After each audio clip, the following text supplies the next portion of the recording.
What if humanity's first weapon was not forged by human hands? What if its gleaming edge came not from fire or stone, but from the hands of a rebel angel? His name appears only once in Scripture's margins, and yet the fallout from his gift reshaped the story of the world. Azazel. A name many of us were never meant to hear. He was condemned in the apocryphal Book of Enoch as the first to teach mankind the art of war, the father of blades, shields, and bloodshed. While the canonical text whispers only hints, other ancient writings scream in silence, ink scrubbed, meanings buried, his presence smudged beneath centuries of trembling scribes. Why did they fear this name so deeply? And why, after millennia of obscurity, is it rising again now in theological circles and modern prophecy debates? What truth lies beneath this figure? Corrupter or liberator?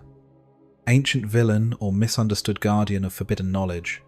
If his story had remained, would we see our history and ourselves differently?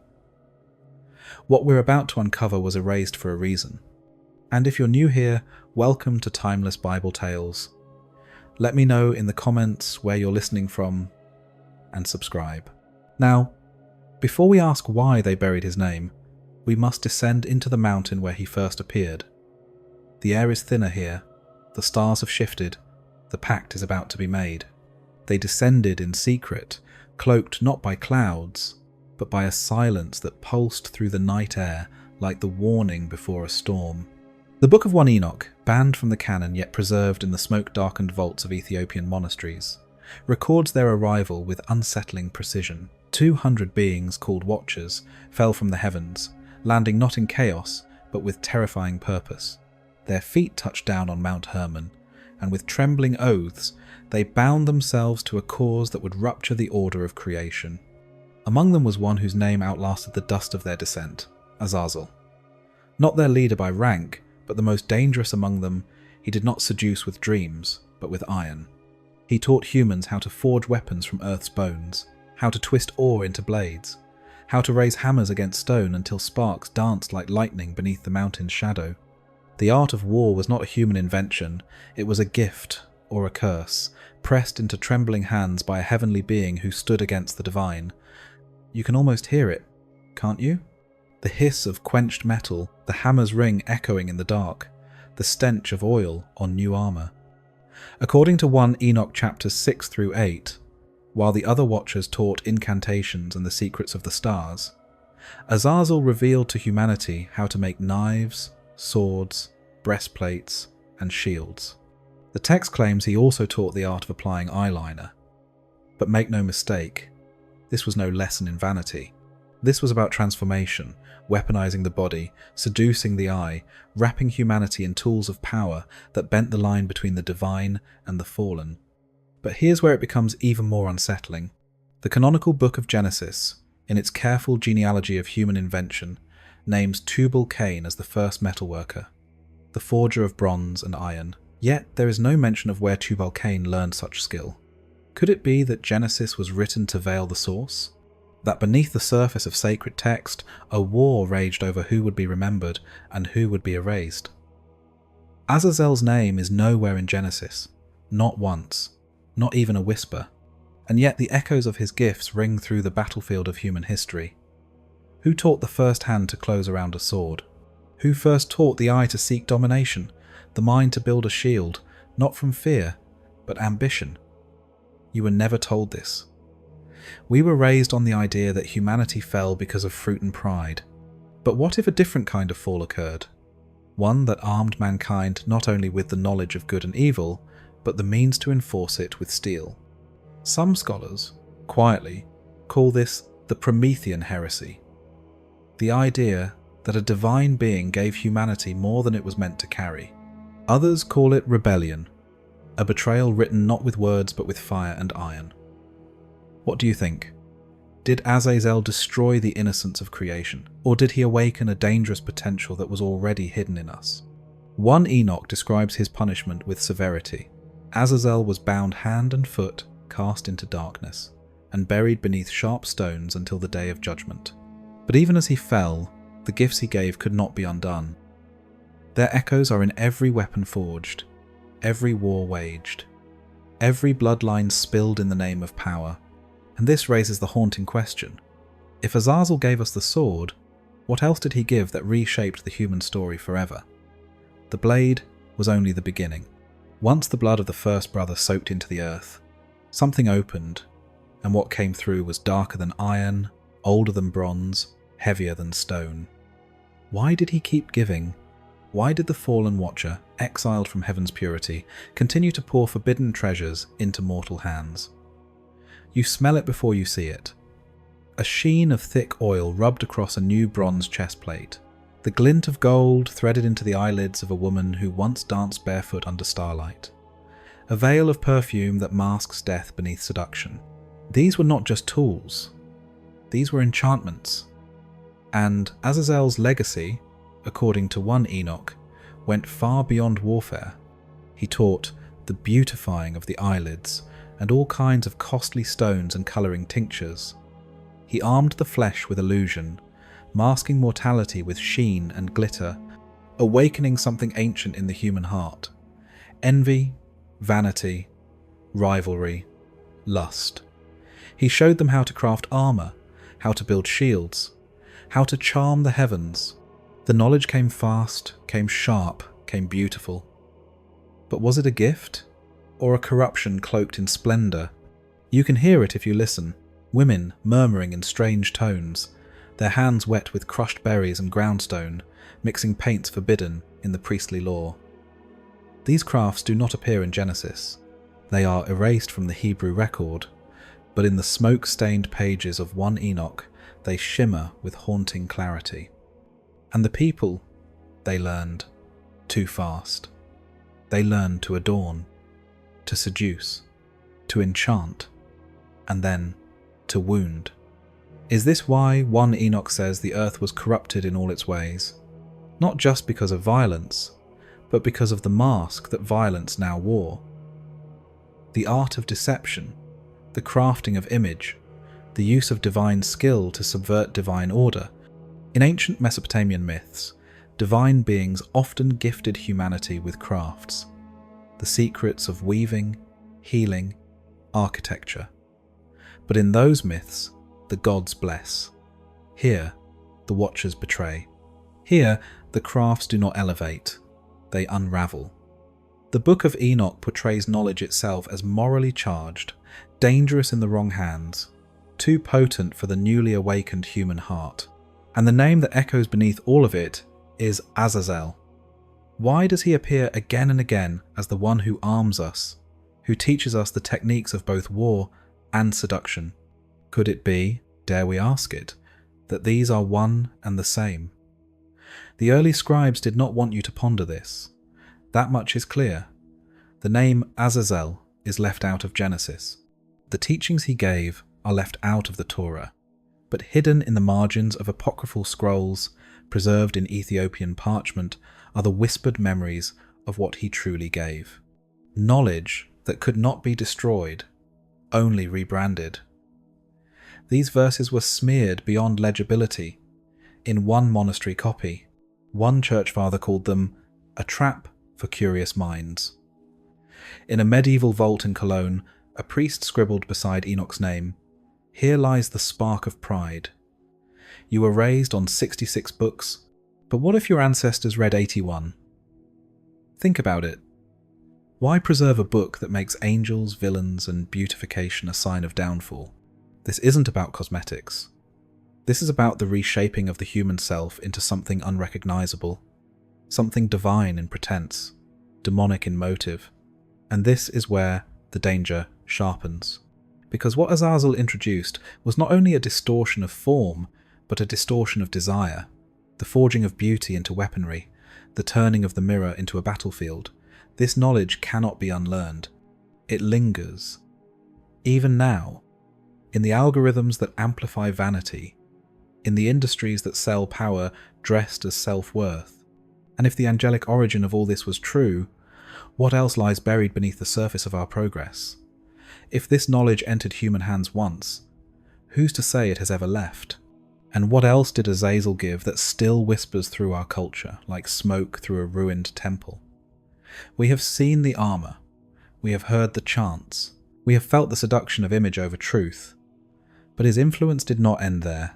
If the battlefield was the body, Azazel's most lasting mark would be made not in steel or silk, but in the sacred heart of Israel's ritual worship. You can hear the cry of the goat before you see it. It bleats once, then again, pulled by a crimson cord knotted around its horns. The crowd gathered around the tabernacle hushes. The high priest stands solemn, both hands pressed firmly upon the animal's head. Around them, the wilderness yawns like an open mouth, its silence heavier than the incense smoke curling from the altar behind. Leviticus 16 calls this moment the Day of Atonement. But buried in the Hebrew, in a phrase left untranslated for generations, is a name, Azazel. One goat for the Lord, the verse says, and one goat for Azazel. What does that mean? Was Azazel a place, a symbol, or was it the same rebel angel cast down in chains in the Book of Enoch, the one who armed humanity against God? This passage, quoted in full for clarity, reads, "And Aaron shall cast lots upon the two goats, one lot for the Lord, and the other lot for Azazel. And the goat upon which the lot fell for Azazel shall be presented alive before the Lord to make atonement, and sent away into the wilderness to Azazel." Some ancient commentators try to soften it, calling Azazel a desert cliff or a distant wilderness god. But among the Dead Sea Scrolls, and within the pages of 1 Enoch, a different possibility trembles beneath the surface. Azazel, the corrupter of men, is not gone. He is waiting, and on the Day of Atonement, sin is returned to its origin. One goat is sacrificed, its blood purifying the sanctuary. The other, however, is not killed. It is burdened with the confessed sins of the people and led into the wasteland. There, it disappears, driven into the same silent lands where, according to the apocryphal texts, Azazel was bound. Some Second Temple Jews believed this was no accident. Could this ritual be a silent indictment, an annual reminder that sin had a father? That the corruption Azazel introduced, vanity, violence, forbidden arts, was being symbolically sent back to him year after year. You stand among them now, barefoot on sacred soil. The priest's voice echoes as he chants the liturgy. The wind howls, catching the goat's fur as it is led beyond the encampment's edge, out where no human dwells. The people do not look back. Why? Because something waits in the wilderness, something they were taught never to name aloud. In some later rabbinic traditions, they no longer said Azazel. Instead, they said the cliff, a location, a metaphor. But ancient whispers, some inked into crumbling margins of scrolls hidden in Qumran caves, suggest the opposite. That the cliff was a prison, and that the goat was more than a ritual. It was an annual transfer, a returning of poison to the wellspring from which it flowed. This, speculative, emerges from apocryphal writings, not the canon. And yet, it casts a long shadow over the practice. If Azazel is indeed the fallen one, the first corrupter, then this sacred ceremony becomes something darker and deeper. It becomes confrontation. You, the listener, must ask, why does the name Azazel appear only here, in the middle of a law so central to Israel's spiritual life? Why is the scapegoat not slain but exiled? Why does Leviticus not explain who Azazel is? Could it be because the scribes themselves feared to say more? In one early manuscript, smudged by age and smoke, a marginal note reads simply, "Do not inquire further into this. We were never meant to trace this name backward." But we are not most readers. If the wilderness was Azazel's cell, then every Yom Kippur was a reckoning. Not just with sin, but with the Ancient One who taught us to sin. And as the goat vanished into the silence, carried away by an unnamed man who would not return until he had ritually bathed, the people would pray, not just for forgiveness, but for distance, for protection from what lay beyond the camp. A figure still bound, still watching, still waiting. But why, then, did the theologians after the temple's fall begin to obscure this? Why did they bury the name in euphemism? That silence was not mere reverence, it was fear. The next part of our journey steps deeper into that silence, into the smoke-filled chambers where scribes and bishops conspired not only to forget Azazel, but to erase him altogether. And if they succeeded, we must ask, what did they fear he would reveal? There is no name more fearfully erased from sacred memory than Azazel. After Leviticus 16, he vanishes, not just from scripture but from the liturgical imagination of centuries. But why? Why would a name that appears only once in the Torah inspire such theological anxiety that generations of scribes and scholars would take great pains to smudge it from the record? To understand this, we must return not to the wilderness, but to the cloisters, the cold chambers of early councils and rabbinic debates, where the very act of naming angels became controversial. In the centuries following the destruction of the Second Temple, both Jewish and Christian leaders began to fear what they could not control. Angelic names, especially those linked to rebellion or heavenly mysteries, were now seen as spiritually dangerous. The Council of Laodicea in the 4th century, in Canon 35, explicitly banned invoking angels outside of Scripture, targeting names like Michael and Gabriel as barely tolerable, and others, like Azazel, as outright forbidden. In some Jewish circles, the backlash was even sharper. Rabbinic rulings warned against speaking the names of fallen angels, lest it invite judgment or tempt the people toward idolatry. But was this about reverence or power? You lean closer to the scroll and see it, a name half scratched from the parchment, just visible beneath smudged ash. One early scribe, perhaps trembling with hesitation, had tried to erase what they feared to preserve. Why would they not simply omit it? Why preserve the ritual, yet hide the name? Could it be that the memory of Azazel carried too much weight, too much danger, to be fully destroyed? Some fragments hidden in the Geniza vaults of Cairo suggest that early Jewish mystics believed Azazel was still alive, chained yet whispering. Others, in the later Kabbalistic texts, veiled his name under cryptic metaphors. The other side, the desert voice, the distant watcher. These were not metaphors born from poetry. They were crafted to shield the faithful from a power that still lingered in liturgy and law. You weren't meant to notice it, the priest's hesitation as he recited the Yom Kippur rite, the way the word Azazel was softened into euphemism or translated into place names. And yet the name survived, barely, like smoke trapped in the fibres of a scroll. But even that smoke drew fire. Some early Christian thinkers, eager to assert control over the boundaries of orthodoxy, moved quickly to demonize not just Azazel, but the entire tradition that remembered him. Church fathers like Origen and Jerome argued that any lingering fascination with fallen angels bordered on heresy. The Watchers of Enoch were condemned not just for what they did, but for what they represented. A dangerous alternative cosmology. One where sin began not in Eden, but in the stars. In time, Enoch itself would be lost to the Western canon, preserved only in the Ethiopian church, hidden in smoke-darkened libraries, bound beside ancient psalters, written in gaze. The scrolls of Qumran would lie silent in desert caves for 2,000 years before being unsealed. And what did they reveal? The name. Again, Azazel, bound, exiled, still spoken of, still feared. Why was this name chased into shadow? Why did the early scribes feel the need to seal his memory with such care?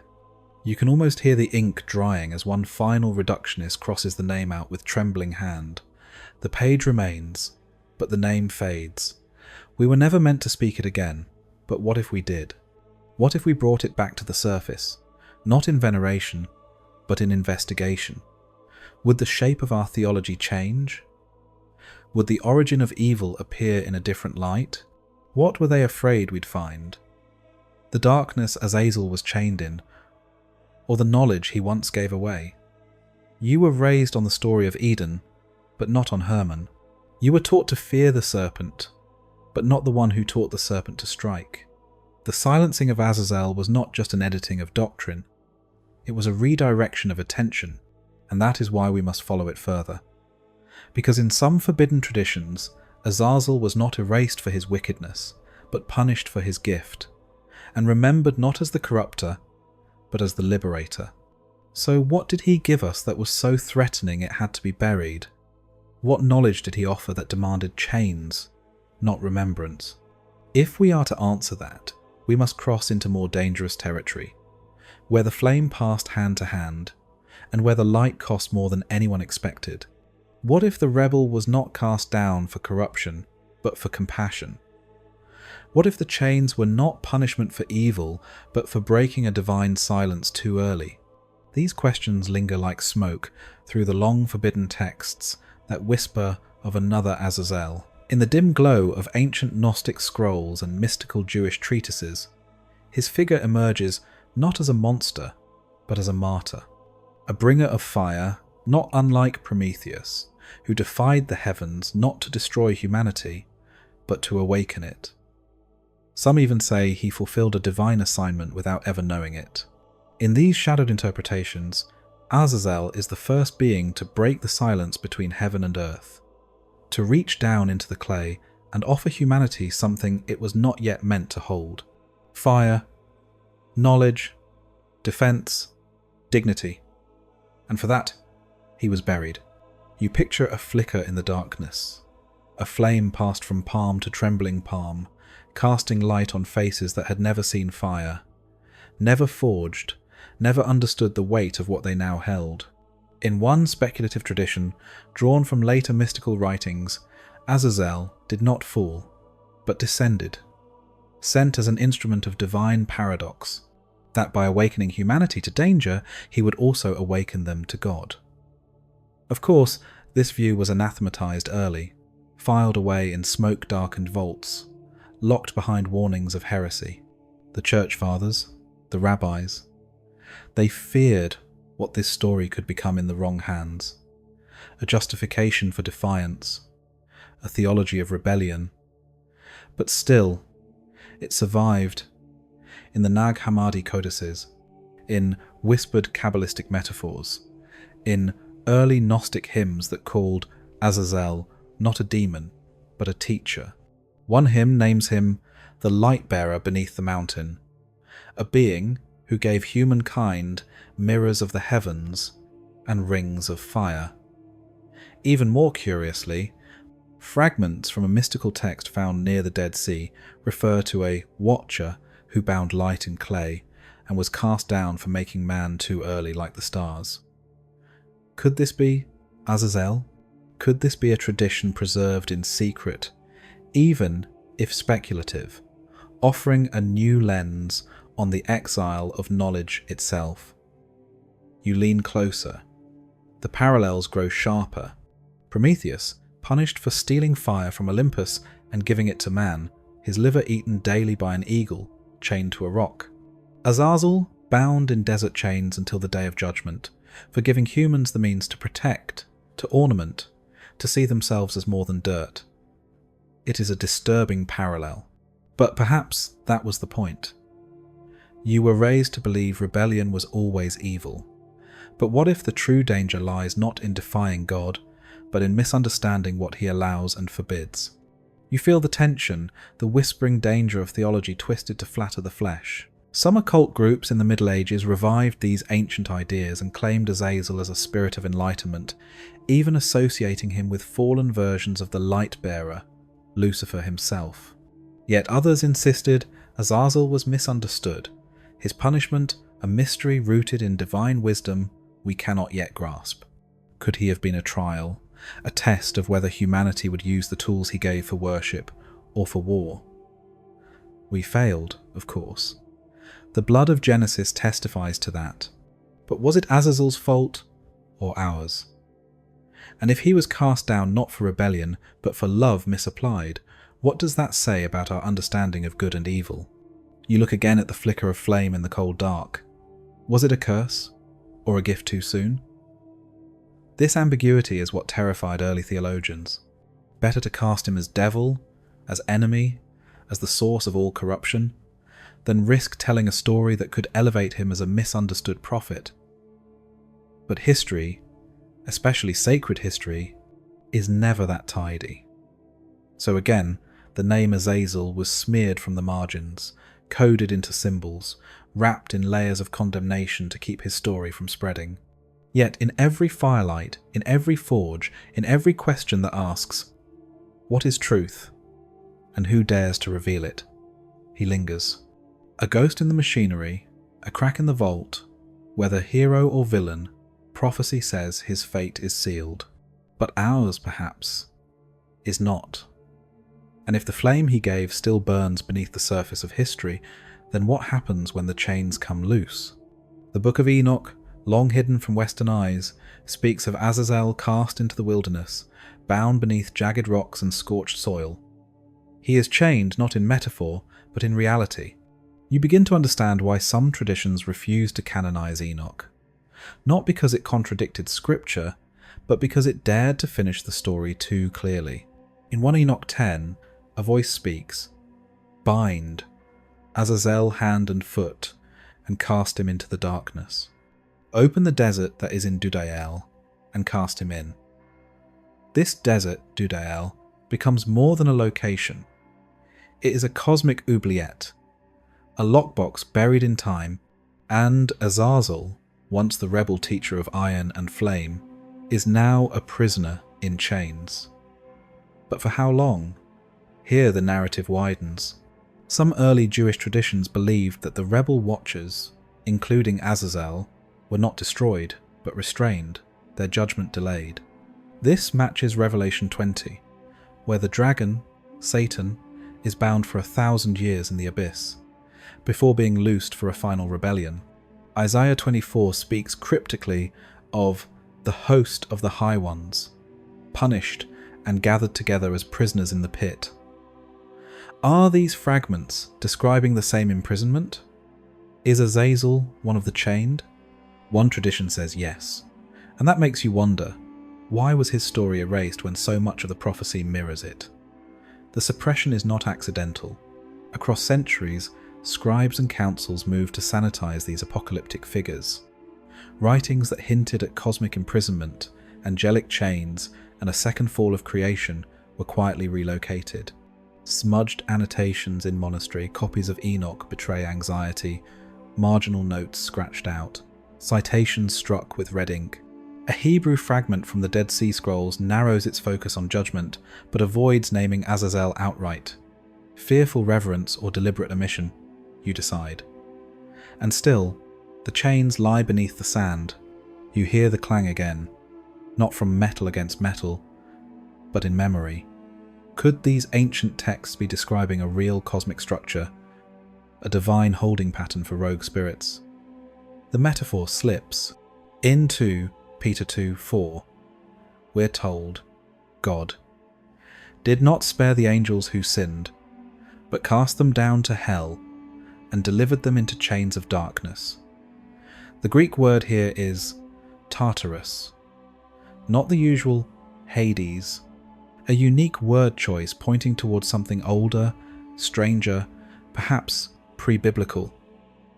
This is not the hell of fire and brimstone, this is the cold vault beneath it. And Azazel may still be there, but others whisper something darker, that the chains grow weaker, that the seal is not eternal.